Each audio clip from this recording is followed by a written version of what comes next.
value all of us.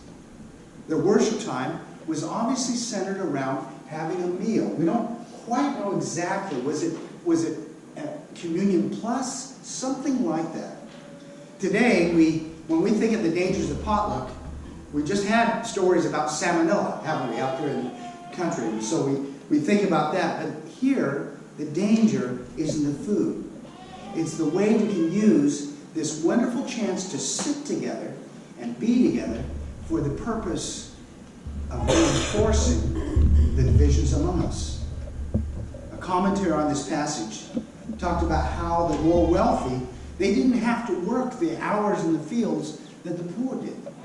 So the more wealthy would come in, and they would gather their food together, and they create their own little party. This is, we four and no more. That's how it is. And I'm sorry, our table's full. Go over there, would you please? And so off they would go, and they would create this sense of in-crowd and out-crowd, etc. The poor workers come later. They get the leftovers. And that's why he writes to the more well-off leaders, don't you have homes to eat and drink in? Or do you despise the church by humiliating those who have nothing?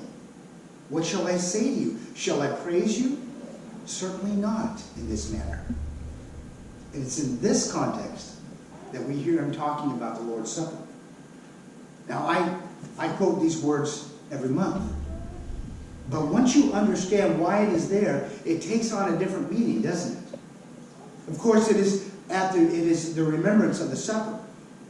But now you know that the emphasis is on all receiving the bread and the juice. And Paul's words emphasize the suffering and the betrayal of Christ. In other words, we have all sinned and fallen short of the glory of God. And he concludes by saying that this shared meal, this communion, is the proclamation that he died for every one of us and that he is coming again.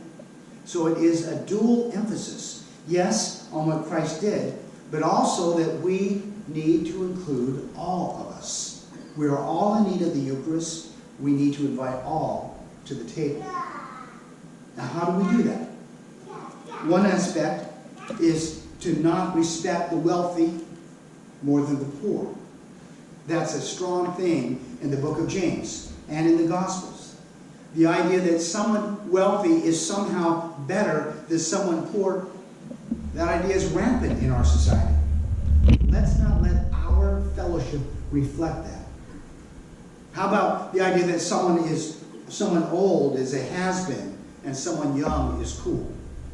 Well, that idea is everywhere too. And we need to watch and make sure that we value those with a cane as much as those who can run and jump. You can probably come up with others. The point is, when we don't emphasize our unity, the Bible says that we are fellowshipping in an unworthy manner and will be guilty of sinning against the body and blood of the Lord. It's a totally different understanding of what it means to have this problem with community.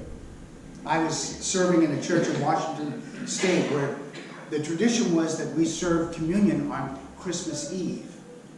And so this service was full and back out in the narthex, and I was, as a pastor, was taking the elements clear to the back. And at the very back was a guy wearing a somewhat kilter Santa hat.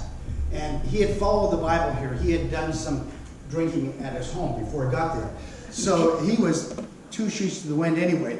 And as we served communion, I thought, I'm not sure if that's exactly what the Lord meant. I thought that might be a manner unworthy for serving communion.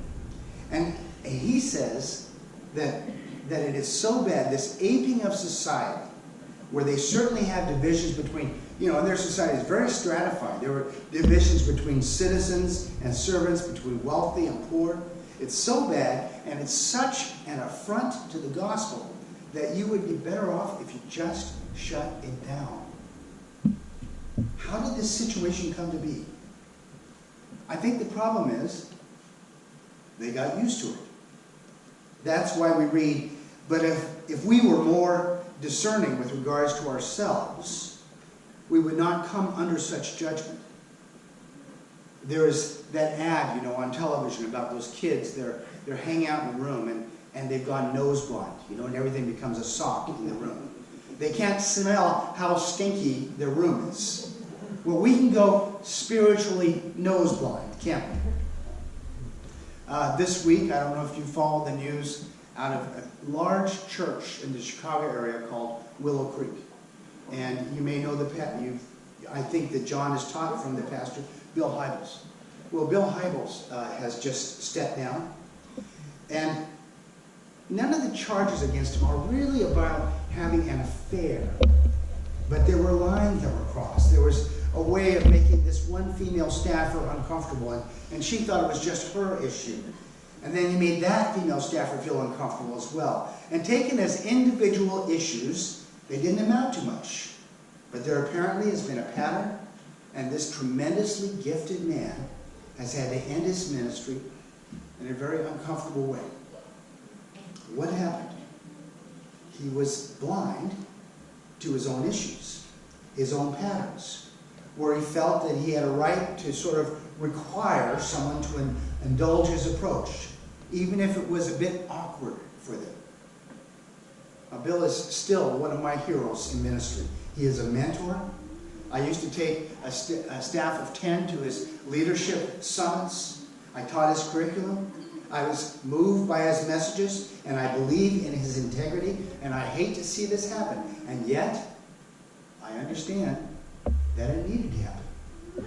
But if we were more discerning with regards to ourselves, the Bible says, we would not come under such judgment. I've called this message, Beware Church Potlucks. And we're about to have one, aren't we? And I look forward to our potato celebration. What do we need to beware of? Or to be more positive, what do we need to be sure of? We need to make sure that we get around a little among this congregation. We need to make sure that we guard against thinking that we are too good to talk to someone else, or that they are forever not on your list of friends. We need to make sure that we have the same view towards our group socially as we have during communion, that each of us matters, that Christ died for each of us, and that all of us deserve a fair portion of the whole. Now, is this a little idealistic? Of course it is. No fellowship is perfect. And you know the old saying, if you find a perfect church, please don't join it. You're just going to wreck the whole thing. The point is not that our church is perfect. And the point is not that our church is bad. The question is, can it be a little better? Can we not discern our own hearts and change some habits? Can we challenge ourselves to not go nose blind to patterns that are not of the Lord, to pay attention to the fact that the Lord wants to open us to love one another, and as if we were servants washing one another's feet? So I say, don't beware of the potluck, embrace it. Embrace it as a chance to move our fellowship closer to that kingdom ideal. Embrace the opportunity to meet and greet one another as a chance to show every person how valued they are by Christ. Embrace our gathering as another opportunity to have His will to be done on earth as it is in heaven. Jesus said, "The world will know that you are my disciples by your love for